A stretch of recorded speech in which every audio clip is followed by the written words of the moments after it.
Welcome back to my channel Payel's makeover. Payel's মেকওভারে নিয়ে চলে এসেছি আবারও এক নতুন টিউটোরিয়াল। আজকের আই মেকআপ টিউটোরিয়ালটা হবে ফুল কাট ক্রিসের ওপরে। আগের ভিডিওতে তোমাদের আমি হাফ কাট ক্রিস আই মেকআপ দেখিয়েছিলাম। আজকে করছি হচ্ছে ফুল কাট ক্রিস আই মেকআপ। ফুল কাট ক্রিস আই মেকআপ কীভাবে করছি তোমরা দেখো।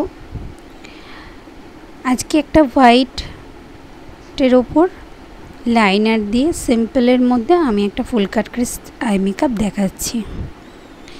এখানে প্রথমে আমি দেখো চোখের আউটার কর্নার সাইডে আমি একটা স্টিকার লাগিয়ে নিয়েছি।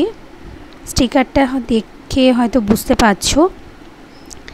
এই স্টিকারটা লাগিয়ে নিয়েছি এই কারণে আই মেকআপটা যাতে আউটার কর্নারটা খুব শার্প দেখতে লাগে আর খুব সুন্দর দেখতে লাগে, তাই জন্য স্টিকারটা লাগিয়ে নিয়েছি। তোমরা এরকমভাবে করতে পারো। যদি তোমাদের মনে হয় স্টিকার তোমরা লাগাবে না, এমনিও করতে পারো, কোনো অসুবিধা নেই, দুইভাবেই করা যায়। তা আমি এখানে তোমাদের দেখানোর জন্য প্রসেসটা আমি স্টিকারটা লাগিয়ে করছি। আজকে একটা বেস দিয়েছি হচ্ছে চকলেট ব্রাউন কালারের একটা বেস দিয়েছি। তার উপরে হোয়াইট কনসিলার দিয়ে ফুল কাট ক্রিসটা কেটে নিয়েছি। তার উপরে একটা হোয়াইট শিমারি দিয়ে দিয়েছি। এখন আমি পরিয়ে নিচ্ছি হচ্ছে লাইনার।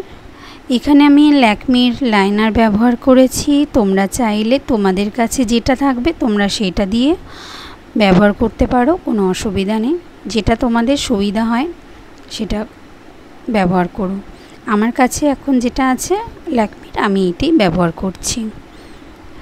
আজকে লাইনারটা একটু শার্প মতো পরাবো। এই লাইনার আমি আগেও পরিয়েছি, আগের ভিডিওতেও তোমাদের বলেছি। এই আই মেকআপে এরকম লাইনার দেখতে বেশি ভালো লাগে। আজকে দুপুরবেলা তোমাদের সামনে আমি আমার নিজের একটা সেলফ মেকআপ টিউটোরিয়াল নিয়ে আসবো, ওয়াটারপ্রুফ। তোমরা ভিডিওটা দেখো, ভালো লাগলে লাইক কমেন্ট শেয়ার সাবস্ক্রাইব করে দিও, পাশে থেকো, ভালো থেকো। আবার নতুন টিউটোরিয়াল